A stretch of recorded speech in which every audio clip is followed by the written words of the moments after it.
और बड़ी खबर का रुख कर लेते हैं। सीरिया में एयरबेस से पीछे हट गई है रशिया की सेना।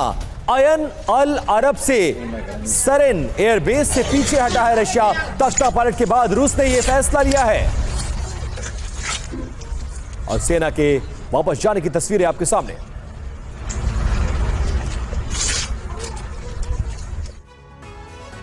वहीं दमिश्क पर विद्रोहियों के साथ कब्जे के साथ ही अब सीरिया के हालात पूरी तरह से बदल चुके हैं। असद सल्तनत के अंत की खबर सुनते ही दमिश्क में लोग सड़कों पर उतर आए हैं, जश्न मनाने लगे हैं। एक दशक से सुलग रहे सीरिया में मौजूदा हालात को शांति स्थापना की दिशा में बढ़ते कदम के तौर पर देखा जा रहा है।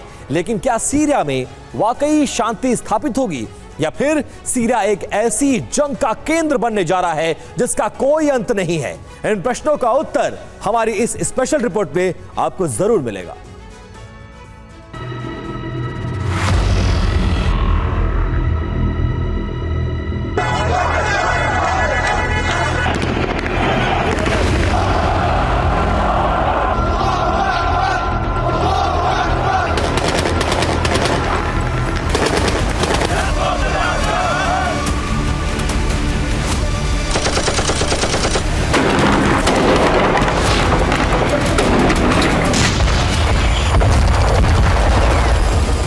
सीरिया की राजधानी दमिश्क की इन तस्वीरों में खामोशी है, जश्न का माहौल है और जीत का एहसास है।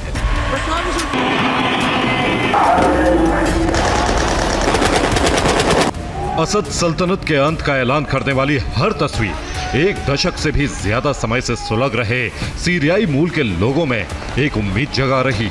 ये उम्मीद है शांति स्थापना की। गोलियों की आवाज और बारूद से दहलने वाले मुल्क सीरिया के लिए उम्मीद पूरी होने का पैमाना इन तस्वीरों के सिवाय कोई दूसरा नहीं हो सकता।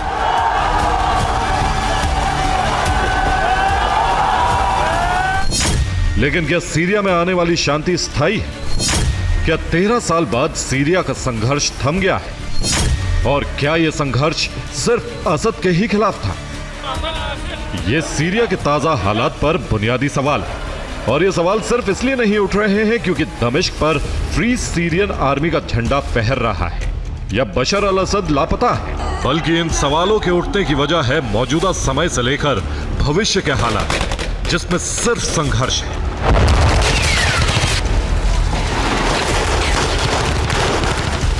और ऐसा इसलिए नहीं कहा जा रहा है कि अब भी दमिश्क के कई हिस्सों में असद सेना के जवान छुपकर विद्रोहियों पर हमले कर रहे हैं, बल्कि इसके पीछे वजह है इराक और ईरान की निकट भविष्य में संघर्ष में एंट्री।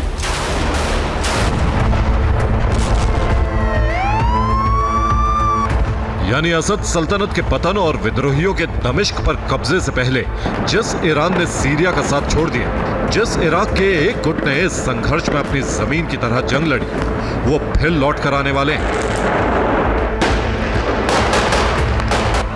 और मुमकिन है कि ईरान और इराक के लड़ाकों को रूस की तरफ से बैकअप मिले।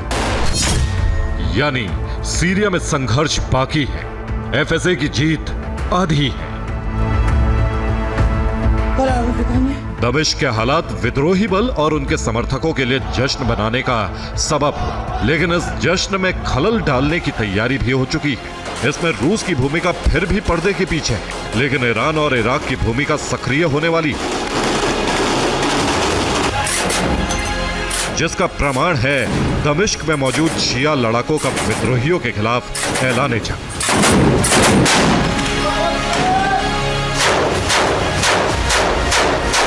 यानी सीरिया अब शिया बनाम सुन्नी की जंग में जलेगा। ईरान और इराक शिया पक्ष की जंग में शामिल होंगे और रूस मजहबी बंटवारे में ईरान को मदद पहुंचाएगा। लेकिन ऐसा क्यों? क्या सीरिया की किस्मत में ही जंग लिखी या फिर यह जंग असद से अलग अपनी मजहबी मान्यताओं की होने जा रही है? इन सवालों का जवाब जानकर आप हैरान रह जाएंगे। और यह जवाब ऐसा है जो सीरिया को स्थायी शांति वाला राज्य कभी घोषित नहीं होने देगा।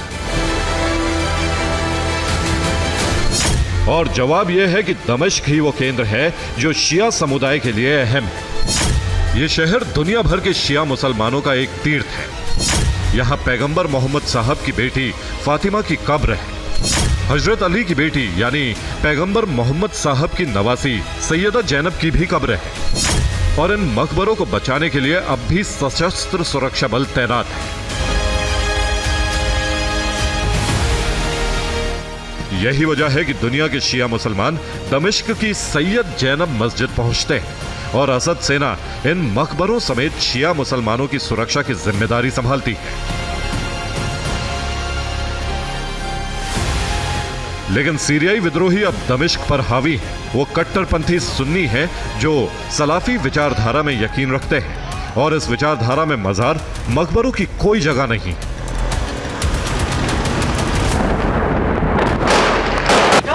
इसलिए मकबरों पर संकट बढ़ गया।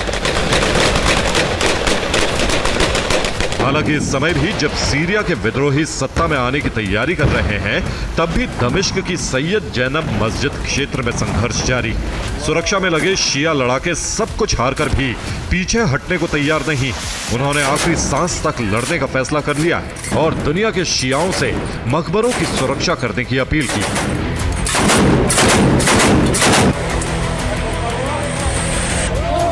यानी सुलगते सीरिया में शांति स्थापना सिर्फ एक कल्पना है। अब संघर्ष शिया बनाम सुन्नी का शुरू हो चुका है। मुमकिन है कि जल्द सीरिया में कुछ ऐसे देशों के लड़ाकों की भी एंट्री जिनके बारे में किसी ने सोचा भी नहीं।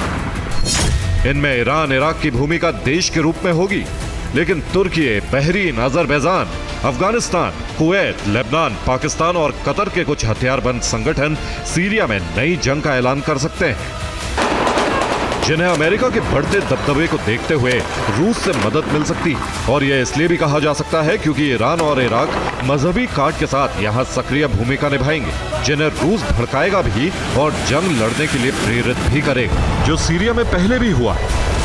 दरअसल सीरिया की जंग में ईरान की भूमिका असद की सुरक्षा के लिए नहीं थी, न ही इराक के लड़ाके असद के लिए जंग लड़ रहे थे, बल्कि दोनों देशों के लड़ाकों का मकसद सैयदा जैनब के रोजे की हिफाजत करना था। और दुनिया भर से शिया मुसलमानों के लिए सैयद जैनब के रोजे की हिफाजत करना फर्ज है। इसलिए सीरिया में भले ही असद शासन का अंत हो जाए, लेकिन यह जंग का अंत नहीं है। यह संघर्ष का मकसद कुछ और है, जिसके पूरे होने तक ना तो सुन्नी पक्ष रुकेगा, न ही शिया समुदाय, जिसका मतलब है जंग की आग फिर से भड़कने में ज्यादा समय बाकी नहीं।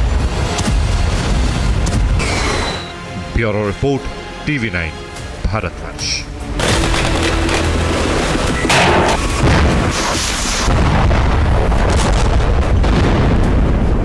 इनमें जैश अल नस्र, शाम खोर और फ्री इदलिब आर्मी के लड़ाके शामिल हुए। अगला संगठन था जैश अल इज्जा।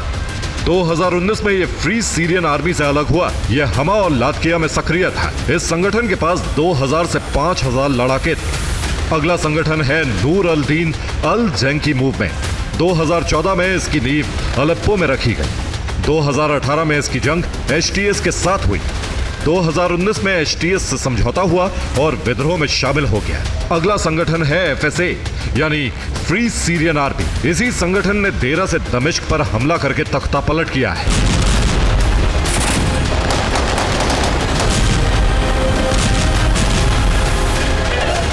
बशर को हटाने के लिए ये संगठन एक मंच पर आए, लेकिन विद्रोह में शामिल इन संगठनों के बीच भी मतभेद है। आने वाले दिनों में इनके बीच जंग हो सकती है। इसीलिए सीरिया में विद्रोह को जंग की नई शुरुआत माना जा रहा है। Bureau report, TV9 Bharatvarsh.